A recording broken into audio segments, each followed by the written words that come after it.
मी त्यांचं एवढं काम केलं, भारतीय जनता पक्षाच्या माध्यमातून घरोघरी फिरलो, लोकसभेला काम केलं. 40 सिटिंग नगरसेवक, 30-40 सिटिंग नगरसेवकची तुम्ही तिकीट कापताय, त्यांना साधा तुम्ही विचारत पण नाही, त्यांचा कचरा करून टाकला का तुम्ही?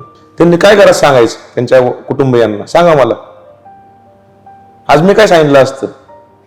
आज मला तोंड नव्हतं घरी जायला, आई वडिलांना काय सांगितलं असतं मी अजूनही माझ्या डोळ्यात पाणी नाही आलं. मला आता एवढ्या भावना माझ्या व्यक्त होत आहे जेव्हा आई वडिलांचा विषय येतो. माझी आई काल रडली.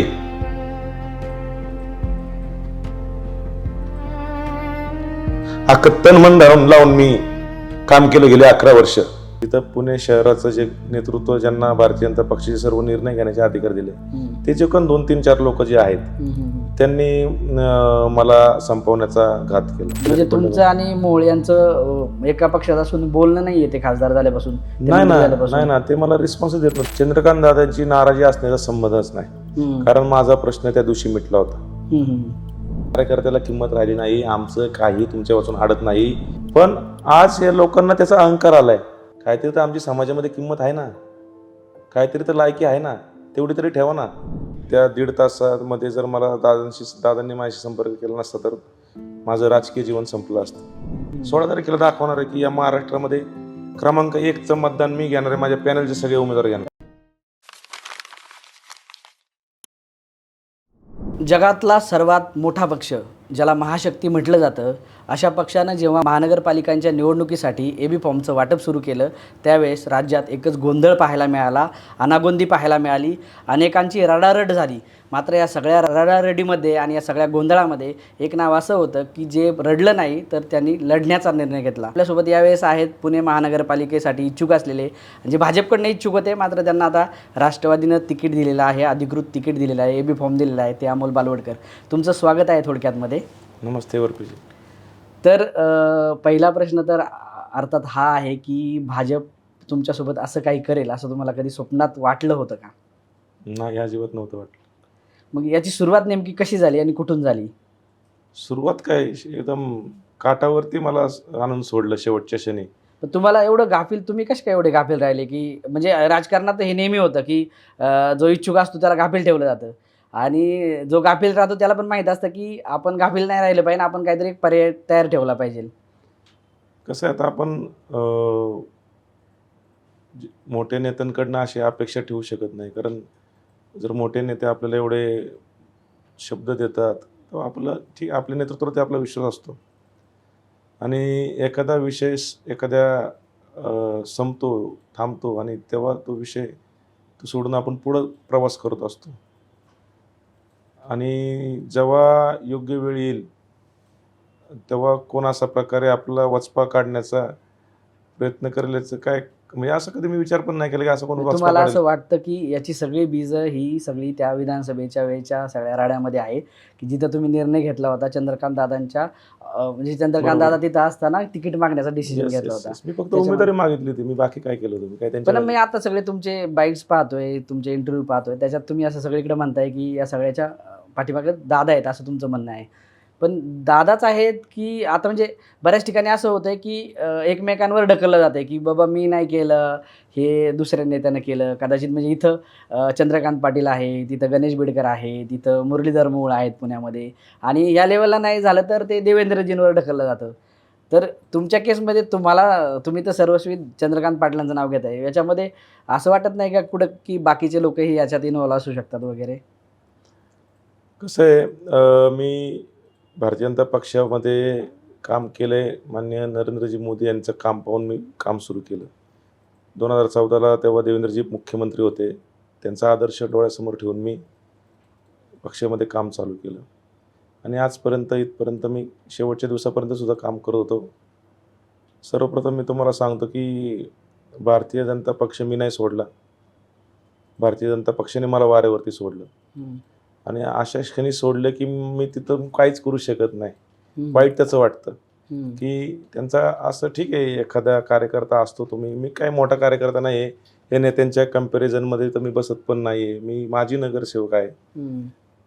पण ज्या प्रकारे हे सगळं चाललं आहे, मला निश्चितपणे मला कल्पना आहे की याच्यामध्ये देवेंद्रजींचा काही तुमचं म्हणजे आता वाटत बरेच- नाही. स्थानिक नेतृत्व आहे जे भारतीय जनता हम्म. पक्षाचं, जिथं पुणे शहराचं जे नेतृत्व, ज्यांना भारतीय जनता पक्षाचे सर्व निर्णय घेण्याचे अधिकार दिले, हम्म, ते जे कोण 2-3-4 लोक जे आहेत हम्म, हम्म. त्यांनी मला संपवण्याचा घात केला. म्हणजे याच्यामध्ये थेट जर नाव घ्यायचं झालं तर तुम्ही मुरलीधर मोहोळ यांच्यावर पण हे करताय की त्यांचा पण याच्यात सहभाग आहे असं असणार ना, का कारण पण? ते का म्हणजे निवडणूक त्यांचं- प्रमुख आहेत ते. ठीक आहे, चंद्रकांत दादांचं आपण समजू शकतो की तुम्ही त्यांच्या कुठेतरी उमेदवारीमध्ये एक अडथळा होते त्यावेळेस आणि तुम्ही तिकीट मागत होते पक्षाकडे आमदारकीसाठी.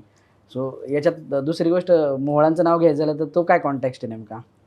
ते मला जाणवलं ना, लोकसभेपासनं मी त्यांचं काम, लोकसभेचा ते निवडून आले, हम्म, ज्या दिवशी ते निवडून आले माझ्यासोबत नाही, अनेक जणांसोबत तसं झालं असेल कदाचित.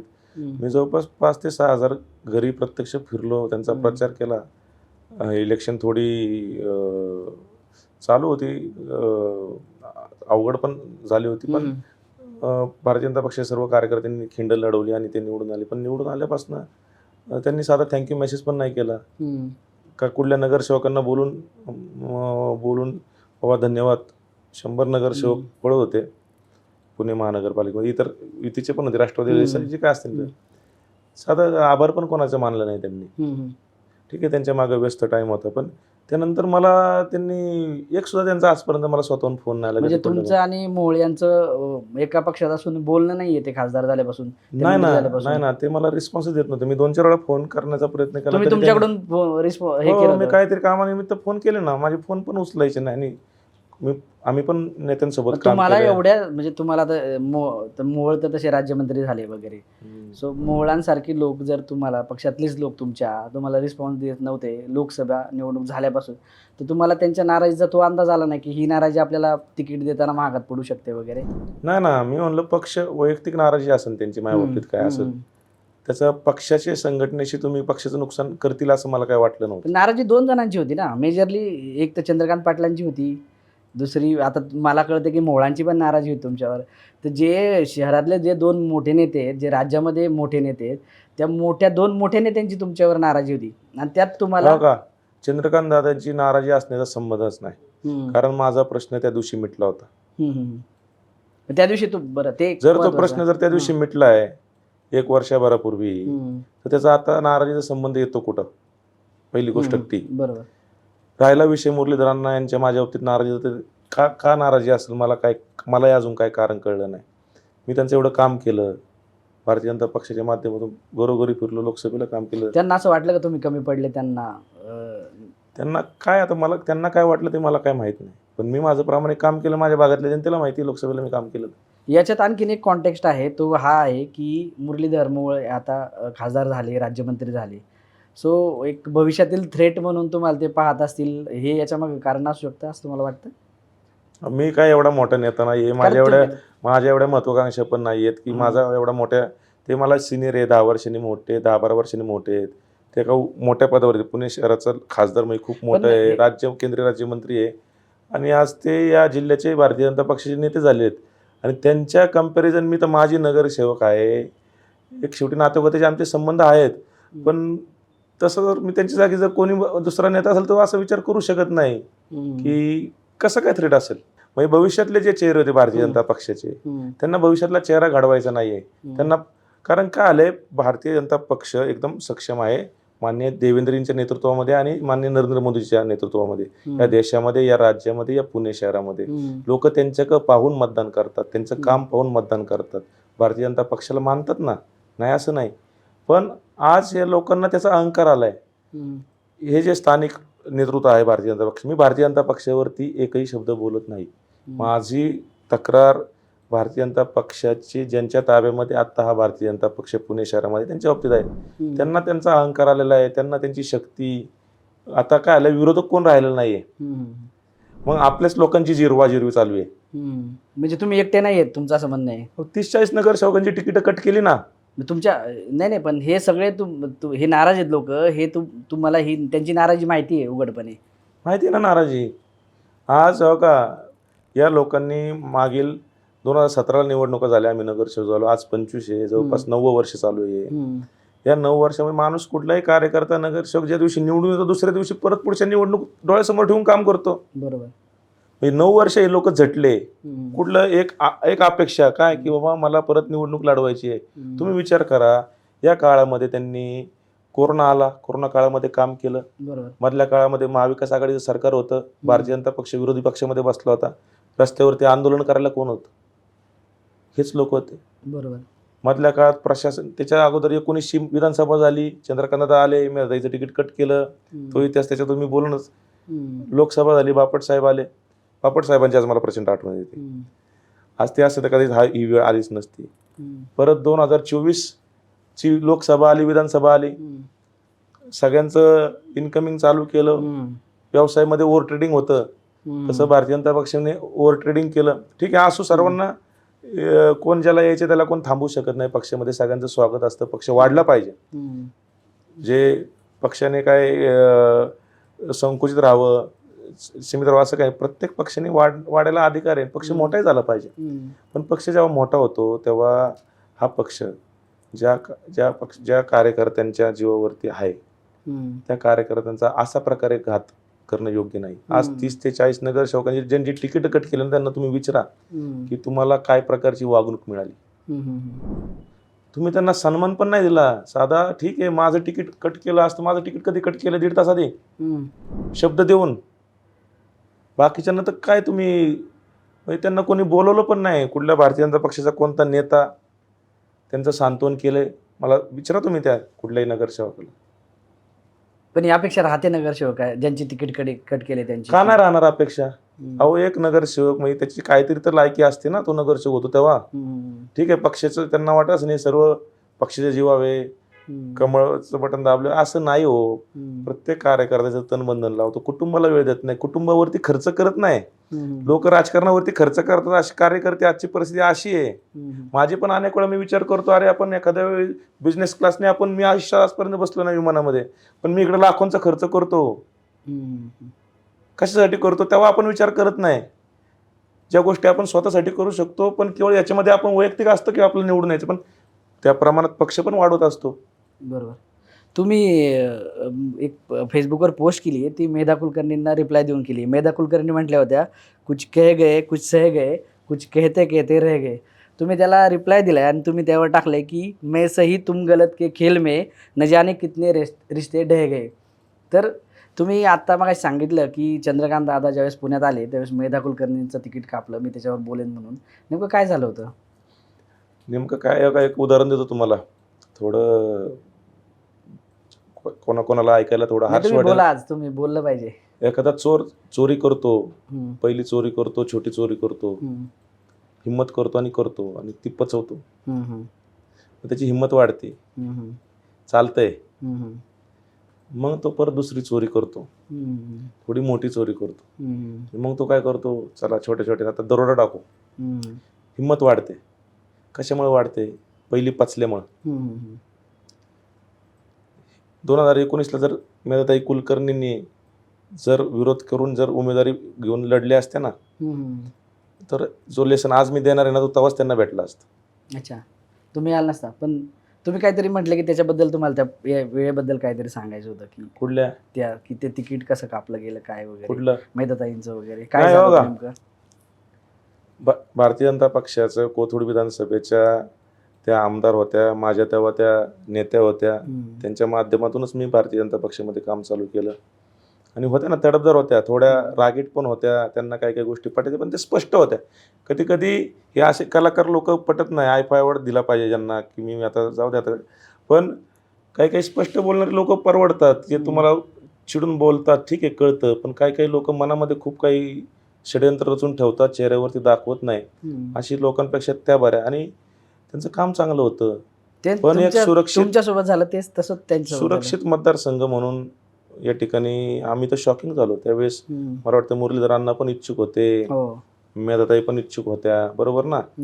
मेधाताईंचं तिकीट कट केलं, ही तर चुकीचीच गोष्ट झाली.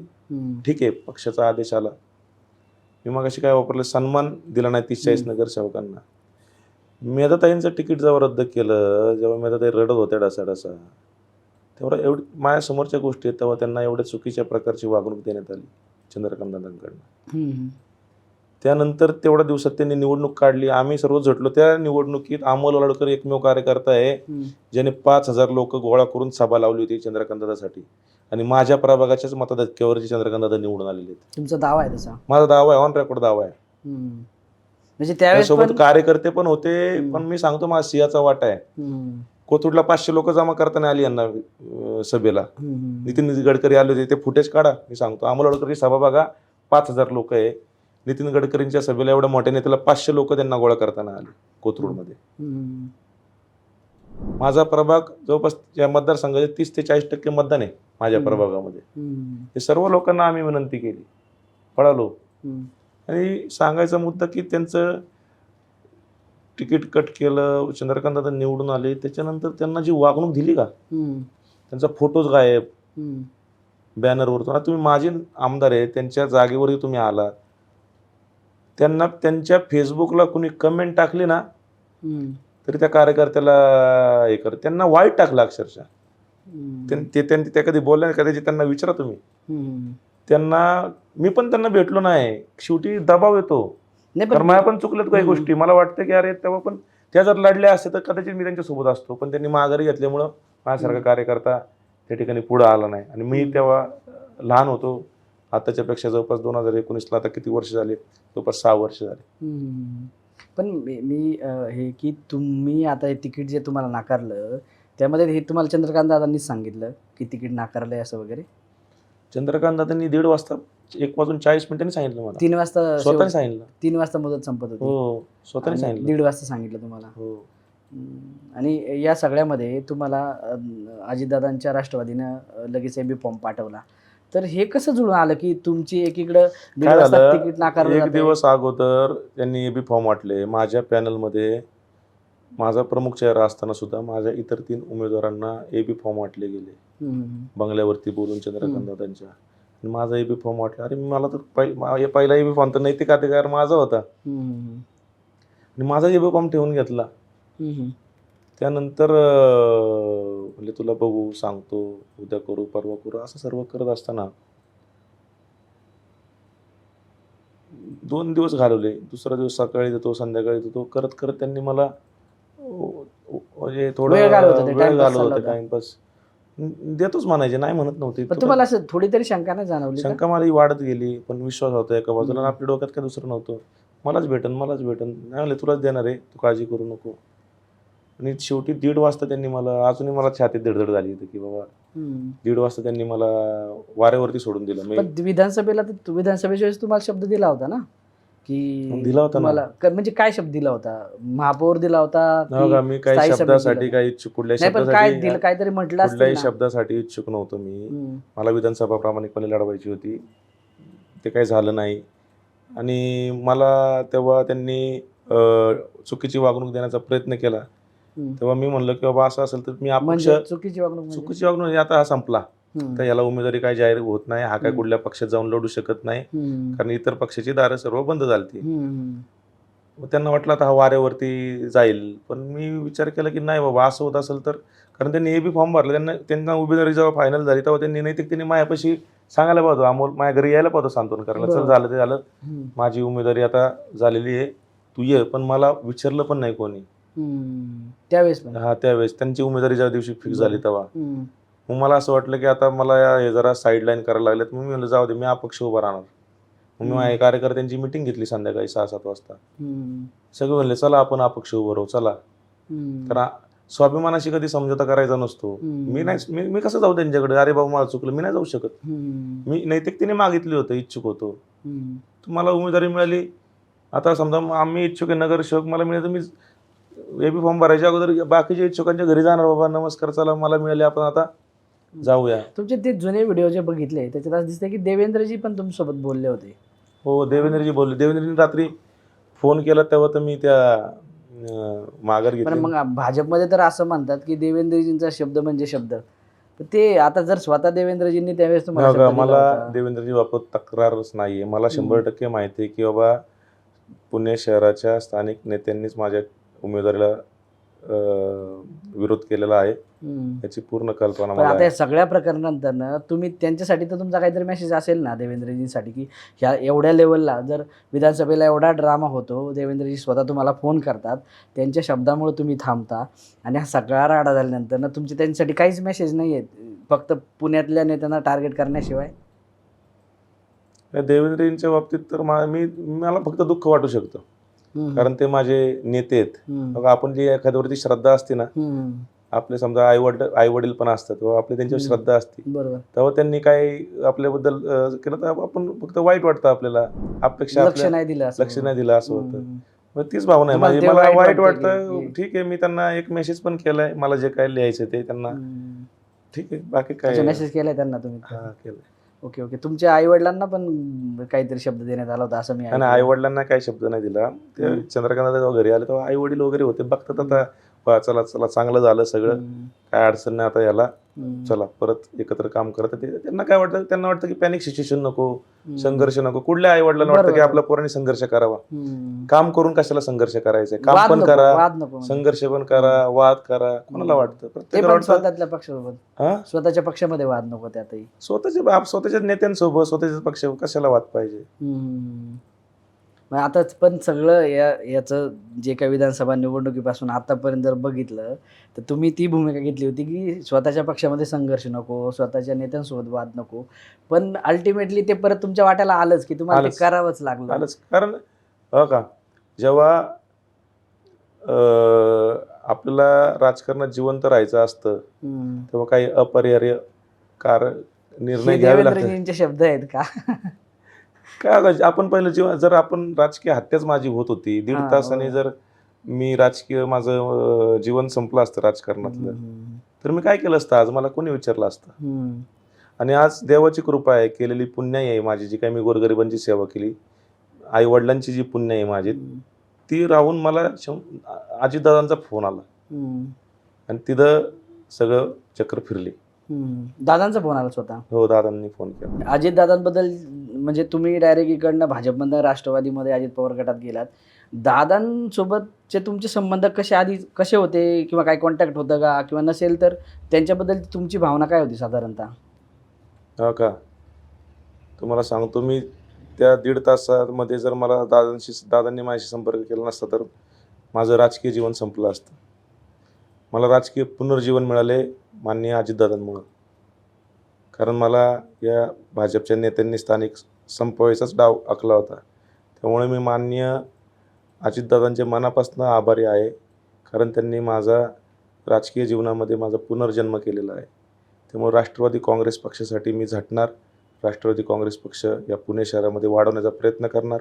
राष्ट्रवादीचा विचार प्रत्येक तरुणांमध्ये वाढवण्याचा विचार करा. आणि एक नेता कसा असतो, अजितदादासारखं नेतृत्व एक कसं चांगलं आहे, हे मी पटवून देण्याचा 100% प्रयत्न या पुणे शहरामध्ये पुढच्या काळामध्ये करणार. अख्ख्या वर्षभर मला अनेक लोक, अरे तुम्हाला तिकीटचं बघा, ते चंद्रकांत दादा खूप, मला अरे नाही काय उगाच काहीतरी बोललं, नाही ते चंद्रकांत दादा खूप हे आहेत, म्हणजे आता ते शब्द नाही वापरू शकत मी. म्हणलं तसं काय नाही, मी तसं म्हणायचं, तसं काय नाहीये, आमचे नेते आहेत, ते मला शब्द पाळतील. तुम्ही आता शब्द नाही वापरते काही, नाही काय नेते आहेत ना ते, मला मी चौकटीत बोललं पाहिजे. एवढं वागून पण तुम्ही नाही, ती शिस्त पक्षाची आहे, ती संस्कार आई वडिलांचे आहे.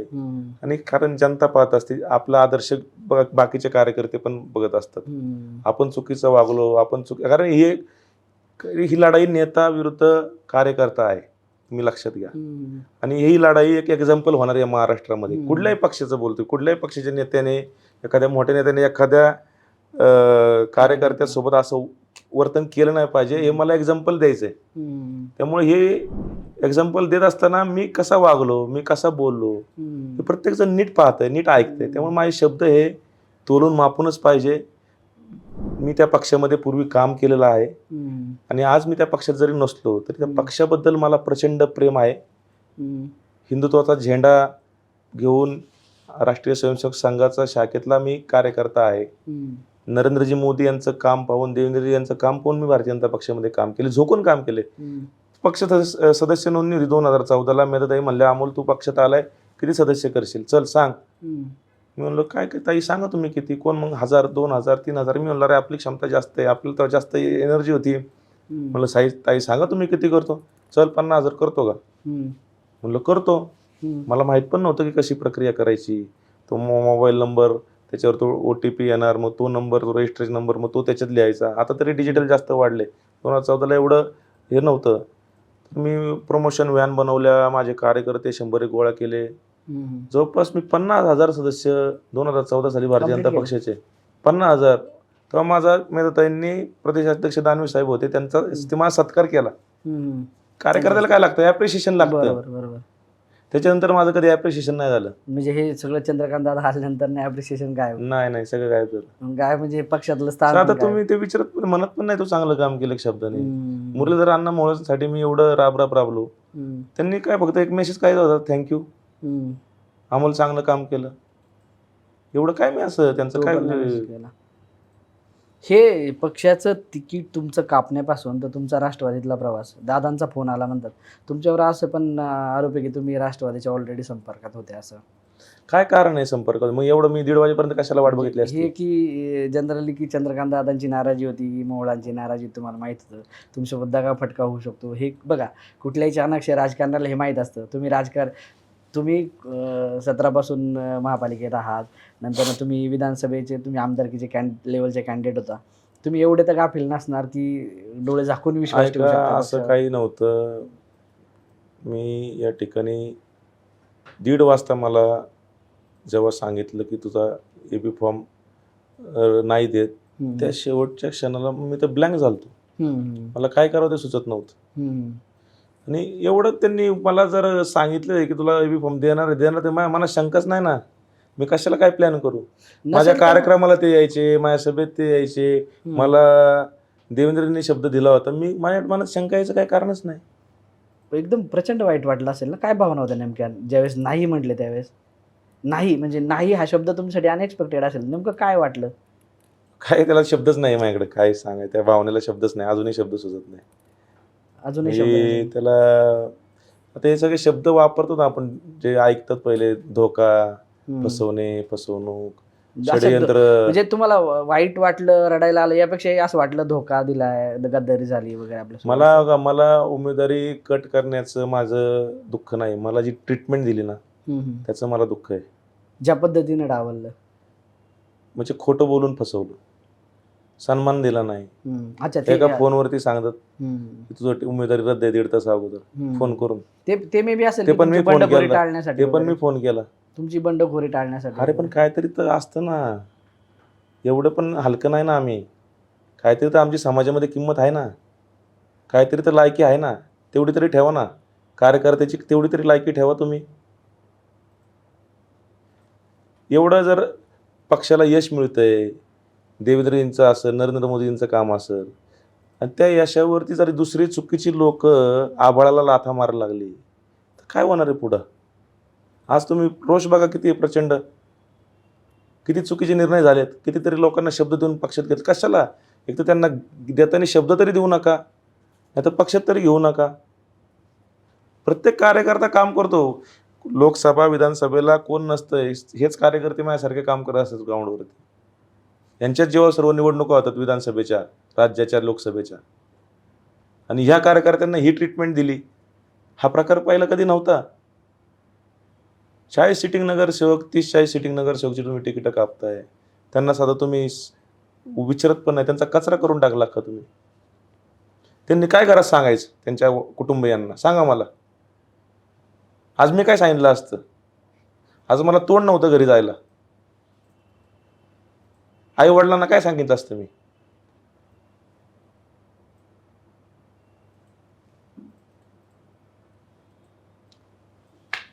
मी अजूनही माझ्या डोळ्यात पाणी नाही आलं. मला आत्ता एवढ्या भावना माझ्या व्यक्त होत आहे.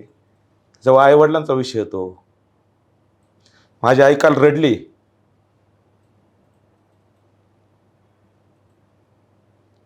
अख्खं तन मन धरून लावून मी काम केलं गेले 11 वर्ष, पण मी घाबरलो नाही. डोळ्यात अश्रू आहेत. ते आई वडिलांचा विषय निघाला म्हणून आहे.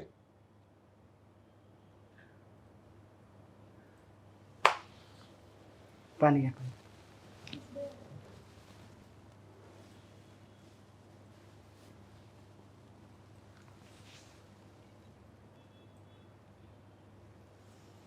अमोलजी, पण ह्या तुमच्या भावना नाही आहेत, लक्षात घ्या. महाराष्ट्रामध्ये जिथं जिथं म्हणजे आता आम्ही 2-3 दिवसापासून या सगळ्या घडामोडींचं वार्तांकन करतोय. आमच्या असं लक्षात आलं की हे तुमच्यासोबत नाही घडलेलं, हे महाराष्ट्रामध्ये असंख्य लोकांसोबत घडलंय आणि जवळपास अशाच भावना आहेत सगळ्या लोकांच्या. इव्हन तुम्ही तर खूप सबुरीने घेतलंय किंवा तुम्ही लढण्याचा निर्णय घेतलाय एकीकडं. पण बऱ्याच लोकांनी त्यांच्या नेत्यांवर वैयक्तिक शेरेबाजी, वाईट शब्दांमध्ये बोलणं, अगदी हल्ला करण्यापर्यंतची दृष्ट केलेली म्हणजे दृश्य महाराष्ट्रानं पाहिलेली आहेत. तर आता तुम्हीच सांगू शकता की हे नेमकं कोणत्या भावनेतून येतं? बघा, प्रत्येकाची भावना तर तशीच असते, की अचानक त्यांना जी पद्धत विषय काय आहे, उमेदवारीचा नाही आहे तुम्हाला सांगतो. हं, हं. प्रत्येक पक्षाला काहीतरी निर्णय घ्यायला लागतो. हं, 2, 3, 4 जण एका जागेसाठी इच्छुक असतात. हं. त्यासाठी इंटरव्ह्यू असतो, सर्व्हेज असतात, हं, बऱ्याच प्रक्रिया असते. हं, त्या टप्प्याटप्प्यामध्ये प्रत्येकाला अंदाज येत असतो. हं, आणि जेव्हा भारतीय जनता पक्षामध्ये जर एवढी पक्ष संघटना, आपण संघटना प्रथम, परिवार हे सगळं म्हणतो. हं, मग या पुणे शहरामध्ये या परिवार असल्याची वागणूक या सर्व 30-40 नगरसेवकांना तिकीट कट करताना का नाही मिळाली? हं. म्हणजे ॲटलीस्ट त्यांना व्यवस्थित सांगायला पाहिजे होतं. त्यांना ट्रीटमेंट व्यवस्थित द्यायला पाहिजे होती. हां. मग तिकीट कापण्याबद्दल काही नाही आहे. फक्त जी वागणूक आहे, इथल्या लोकांचं, स्थानिक नेत्यांचं, वरिष्ठांचं जे वागणं आहे ते चुकीचं आहे असं. काय त्याचा अर्थ काय होतो? तोच होतो ना. म्हणजे पुण्यातली भाजप आता तुम्ही बघितली, थोडक्यात हं. किंमत राहिली नाही. कार्यकर्त्याला आम्हाला कार्यकर्त्याला किंमत राहिली नाही. आमचं काही तुमच्यापासून अडत नाही. हं, नरेंद्र मोदींमुळं, हिंदुत्वामुळं आम्हाला मतदान मिळतंय, हं, अशी भावना या नेत्यांची झालेली आहे. हं, हं, पुणे शहरातल्या बोलतोय मी. हं, भारतीय जनता पक्षाच्या बाबतीत नाही बोलत मी. माझी हं. तक्रार या नेत्यांच्या बाबतीत झाली. त्यांना माहिती आहे, काही गरज नाही. हं, मतदान भेटतंय. आज हे जाऊ दे, उद्या दुसरे इच्छुक होणार आहे. हं. स्पर्धा आहे ना. बरोबर. जाऊ दे. 10 जण येणारचे दरवाजा उडायला. हं. काय फरक पडतोय? तुम्ही हे सगळं झाल्यानंतर एक वाक्य वापरलं होतं, की मी दाखवून देतो म्हणून वगैरे. दाखवणारच आहे मी. हं. मी दाखवणार आहे. हं. 16 तारखेला दाखवणार आहे, की या महाराष्ट्रामध्ये क्रमांक 1चं मतदान मी घेणार आहे. माझ्या पॅनलचे सगळे उमेदवार घेणार आहे. क्रमांक 1चं महाराष्ट्र. क्रमांक 1चं महाराष्ट्रातलं. हं, हं, हं, हं. तुम्ही जास्त परत मला इंटरव्ह्यू घ्यायला तेव्हा. हं, ठीक. मी परत येईल. आपण 16 तारखेला मी पाहूयात. पुन्हा येईल. तुम्ही देवेंद्रजींना फॉलो करता खूप जास्त असं मी ऐकलं. देवेंद्रजी माझे नेते आहेत. हं, मी त्यांना आदर्श मानूनच राजकारणात आलो. हं, नरेंद्र मोदीजींना आदर्श मानून राजकारणामध्ये आलो.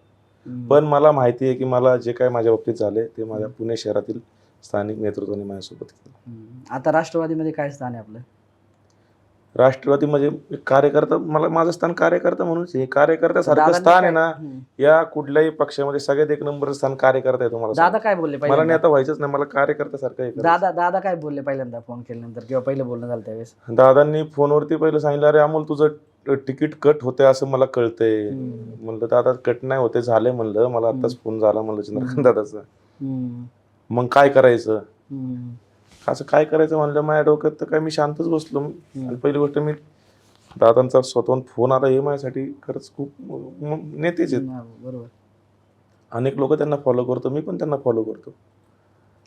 तर मी म्हणलं काय करायचं, म्हणलं तर दादा तुम्ही सांगा काय करायचं. म्हणले तू यात धमक आहे, तू चांगलं काम आहे, हं, आणि म्हणले तू पहिले जिजाईवरती ये, वेळ कमी राहिलाय. हं, मग जिजाईवरती गेलो. हं, मग तिथं आतमध्ये गेल्यावरती मला म्हणले, अरे तुझं कसं काय तिकीट कट केलं, मलाच प्रश्न पडलाय. म्हणले तू चांगला कार्यकर्ता आहे, चुकीचं केलंय, आणि बहुतेक तू विधानसभेला इच्छुक होता बहुतेक, त्या जाऊ दे, चला आता एवढा वेळ पण नाही, आता आपण याच्यानंतर बोलू म्हणले. पहिलं काम त्यांना चर्चा करणं जास्त पहिलं, कारण बरेच लोक तिथं AB फॉर्म, बऱ्याच जणांचं तिथं गडबड गोंधळ चालू होते. तुम्ही नीट बघा, हं. अजितदादांच्या बाबतीत कुठं झालं का असं? भाजपबद्दल फार दिसलं ते महाराष्ट्रामध्ये सगळ्या. अजितदादांबद्दल कुठं आहे का दिलेला शब्द फिरवलेला? सांगा उदाहरण एक. हं, हं, हं, हं. सांगा ना. मग हे पक्षाची प्रतिमा खराब होती अशा चुकीच्या लोकांमुळे. मला तेच सांगणं आहे, की राज्यातल्या असेल केंद्रातल्या बाबा, योग्य लोकांच्या हातात पुणे शहराची भारतीय जनता पार्टी द्यावी. हं, आता महानगरपालिकेमध्ये सुद्धा मला नाही वाटत मागचं रेकॉर्ड होईल. 100 नगरसेवक होते मागं. हं. मला नाही वाटत तेवढं, किती उलट आता होईल? 125च्या पुरती जायला पाहतं. एवढं सगळं झालंय. तुमचा सर्वे काय असेल. मी एवढा मोठा नेता नाही. मी सांगतोय, अंदाज मानतोय, अरे 30-40 नगरसेवकांची तिकीट कट तुमचीच केलं. गरज लागू शकते उद्या. नाही. माझी नाही तुमची म्हणजे राष्ट्रवादी हा, काँग्रेस राष्ट्रवादीची. गटाची लागेल ना. राजकारणात काय होऊ शकतं. आज मी आमच्या बाबुराव चांदरेनं आम्ही विरोधात भांडत होतो बरोबर, दोघं गेले 10-11 वर्ष. तुमचं आता पटतंय का पण? हो, पटते ना. हं? का नाही पटणार आहे. जिथं आपण ज्या घरात होतो त्या घरातून आपल्याला फेकून दिलं घराबाहेर अचानक. हा, बघा, दुश्मनापेक्षा जवळच्यांनी घात केला ना त्याचं दुःख असतं. दुश्मनाचं विरोधक असेल किंवा दुश्मन म्हणण्यापेक्षा राजकीय विरोधक, तिथं काम स्पर्धा असते, त्यामध्ये एकमेकाच्या आपण विरोध असतो. पण जेव्हा सोबतचेच घात करतात काय कारण नसताना, तेव्हा वाईट वाटतं. वाईट तर वाटतंच. लक्षात घ्या, राजकारण ही काही सोपी गोष्ट नाही आहे. हा खूप मोठा परिपेक्ष आहे आणि या सगळ्या याच्यामध्ये अशा घटना घडतात, घडामोडी घडतात, त्यावेळेस महाराष्ट्राचं किंवा देशाचं लक्ष अशा घटना घडामोडींकडे असतं. हे होते अमोल बालवडकर आपल्यासोबत. पुणे महापालिका निवडणुकीच्या पार्श्वभूमीवर आपण त्यांच्यासोबत गप्पा केल्या. त्यांनी पण आपल्याला खूप छान सगळी माहिती दिली. अमोलजी, तुम्ही आलात, आम्हाला वेळ दिली, त्याबद्दल आपले खूप खूप धन्यवाद. तुम्हालाही नवीन वर्षाच्या हार्दिक शुभेच्छा. मलाही नवीन पक्षाच्या हार्दिक शुभेच्छा तुम्ही द्या. तुम्हाला नवीन पक्षाच्या शुभेच्छा. अमोलजींना मी थोडक्यात कडून आणि महाराष्ट्राच्या तमाम नागरिकांकडून नवीन पक्षात प्रवेश केल्याबद्दल हार्दिक अशा शुभेच्छा देतो.